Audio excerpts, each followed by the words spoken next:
के Bofors gun, इतनी disputed gun, इतनी so called non professional gun, suddenly everybody started accepting it कि यार ये तो बेस्ट ऑफ दी बेस्ट हो गई। क्यों? क्योंकि कारगिल में काम कर गई। आपको पहली बार देखा, देखिए लड़ाई में और आज की तारीख में अगर आपकी पिनाकाज बाकी कंट्रीज लेना चाहती हैं, ब्रह्मोस लेना चाहती हैं, आकाश लेना चाहती हैं, आकाश तीर लेना चाहती है, क्यों? Because these are battle tested now. Simple, that's a major thing. Simple. Otherwise आप बता दीजिए ये वही राफेल है ना जिसके लिए फ्रांस हमको सोर्स कोड नहीं दे रहा था। हाँ। आज बोलता है मैन्युफैक्चर कर लो, हमारे साथ ही करना, क्योंकि it's a win win situation, कोई भाईबंदी नहीं हो रही है। दे हैव अंडरस्टूड कि here is a battle winner aircraft. Yes. अब उसमें किसका टायर पंचर हुआ या किसका नहीं हुआ वो मैं उतना अकाउंटेबिलिटी में नहीं जाऊंगा। मैं आपको बोफर्स का एग्जांपल सिर्फ इसीलिए दिया कि आपने कहा कि क्या नए इक्विपमेंट के ऊपर क्वेश्चन मार्क है कि नहीं। क्वेश्चन मार्क हमेशा होंगे। There will always be a better aircraft, there will always be a better gun, but that doesn't mean कि जो हमने लिया है वो सबसे खराब चीज ली है। वो जो वैक्यूम की बात मैं उसको प्रोटेस्ट कर रहा था वो इसीलिए कर रहा था कि ये वैक्यूम मेरे लोग मेरे ही अगेंस्ट क्यों? 36 को डिनाई करके दिखाइए कि नहीं हुआ ये कॉन्ट्रैक्ट, डिनाई करके दिखाइए नूर खान के रिपेयर का जो कॉन्ट्रैक्ट है वो नहीं हुआ है, मुरीद के का दिखाइए मुझे वो कॉन्ट्रैक्ट कि ये नहीं हुआ है। और भावलपुर सुभान अल्लाह मॉस्क। सर मैं एक चीज सॉरी जोड़ दूं, क्योंकि आपका क्वेश्चन का दूसरा पार्ट जो बहुत इंपॉर्टेंट है कि आम लोगों को कैसे विश्वास दिलाया जाए कि हम जो कर रहे हैं सर देखिए आज तो ये आ गया टेंडर, विश्वास हो गया, ठीक है। कुछ और आगे की बात कर रहे हैं तो उसके लिए जरूरी है कि कुछ ट्रांसपेरेंसी, जैसे डीआरडीओ अब जितने भी प्रोजेक्ट कर रहा है उसमें जो हम ऑब्जेक्टिव्स हमारे हासिल हो रहे हैं उसको हम कवरेज दे रहे हैं, वाइड कवरेज हो रही है। ये अगर संवाद जो है हमारे डेवलपमेंट का और आम लोगों के बीच में पुख्ता हो और तो अच्छा हो। इसमें मीडिया का बहुत इंपॉर्टेंट रोल है कि जो सेनाएं कर रही हैं उनका जैसे अभी नीट के एग्जामिनेशन में एयरफोर्स का उसमें बहुत ज्यादा हर जगह चर्चा हुई। देखिए मैं एक छोटा सा एग्जांपल दे रहा हूं।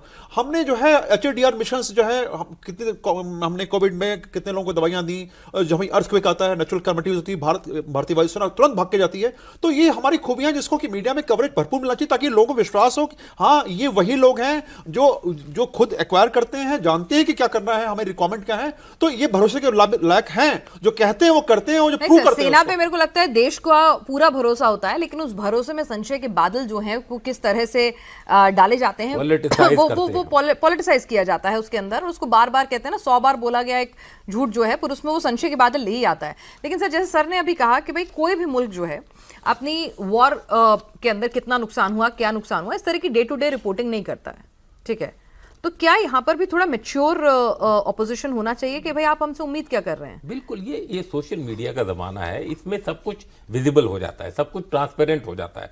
परसेप्शन मैनेजमेंट की लड़ाई जैसे होगी, information war has become a very major I would say segment of any modern warfare. तो इसमें ये जो है, और 1962 में क्या होता था वो खबर ही नहीं आती थी। हम खुद आप देखें, अगर कोई सरहद पे है वो बेचारा मर भी गया, एक हफ्ते बाद टेलीग्राम घर पहुंच रही है। तो अब तो ये होता है उनके मरने के वो बॉडी भी रिट्रीव नहीं हुई तो मैसेज वहां पर चला जाता है। तो ये जो इंफॉर्मेशन है, ये कम्युनिकेशन है, इसको हमको अडेप्ट करना पड़ेगा। और जैसे सर बोल रहे थे कि हमको और ट्रांसपेरेंट और अपने आप को विजिबल करना पड़ेगा, वो हम कर रहे हैं। बट एक बात मैं आपको बता दूं, 1962 की ऑफिशियल हेंडरसन बुक रिपोर्ट है कि उसकी ऑफिशियल हिस्ट्री कि क्या हुआ उसमें, वो आज तक नहीं साझा हुई।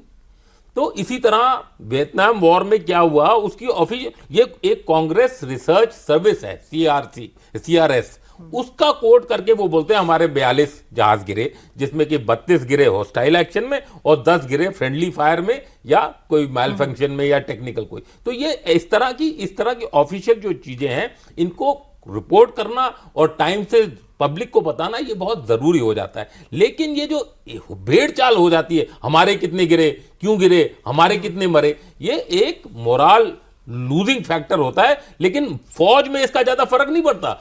आप लोगों को, मीडिया को ये लगता है कि ये डिमोरलाइज हो गई फौज डिमोरलाइज नहीं होती। फौज का होता वो नाम, नमक, निशान और एक झंडा काफी है, और मेरा देश महान, भारत माता की जय, वो काफी है हमारे जवानों के लिए। और चाहे वो एयर वॉरियर हो, चाहे वो नेवी के कोई हो, तो वो जज्बा इस तरह नहीं कम होता। लेकिन ये बार बार करके कोई सवाल पूछे या पीपल के पेड़ के नीचे गांव में पूछे कि भाई तुम्हारे इतने जहाज गिर गए, ये क्यों पूछना है? जब ऑफिशियली कुछ होगा तो निकल के आ जाएगा और अपने समय से सब कुछ बाहर निकल के आ जाएगा। We should not be in a hurry to make news because bad news sells more. तो हम बैड न्यूज को ज्यादा इस तरह प्रमोट करें, ये बिल्कुल ठीक है नहीं है, और ये हमारे पॉलिटिशियंस को भी समझना पड़ेगा। समझेंगे पॉलिटिशियंस। आज तो मतलब पूरा का पूरा भाई, अब जैसे कहते हैं ना, आईना तो दिख गया डिमांड है, आपने नहीं, सब आईना दिखा apologize दिया आज करिए। तो मतलब एयरफोर्स ने कि भाई ये लो पेपर जाके देख लो, पता कर लो। जनता जानती है, फिर वो वोट नहीं मिलते। कान पकड़कर माफी मांगना चाहिए सबको मेरे से, क्योंकि इन लोगों ने लेकिन मेरे से मैं सवाल पूछे एक थे। चीज यहाँ कहना चाहूंगा कि जो भी अपोजिशन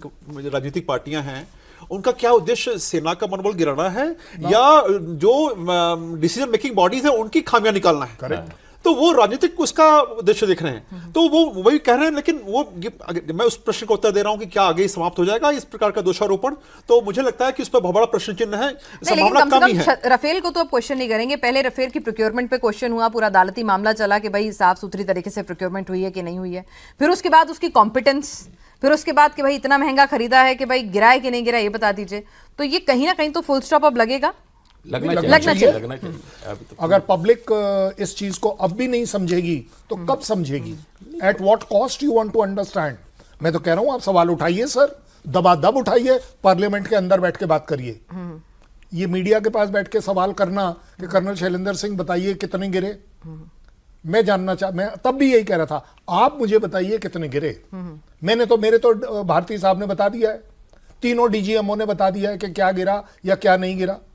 अब उस पर आपको विश्वास नहीं है तो यू आर एक्यूजिंग मी कि भाई गिरे। अब जब हमारे तमाम सीनियर अधिकारी कह चुके हैं, आके बाकायदा प्रेस कॉन्फ्रेंस में कह चुके, तो अब ये जो पूरा का पूरा ये ब्रिज सपोर्ट सिस्टम के लिए टेंडर है। This is the last nail in the coffin of those all people जो इस पर डाउट कर रहे थे। सर, मैं तो 36 अपने सही सलामत है। क्लोजिंग रिमार्क यही है कि कोई राफेल नहीं गिरा है, अब तो भरोसा कर लीजिए। और 114 और आ रहे हैं। 114 और आ रहे हैं।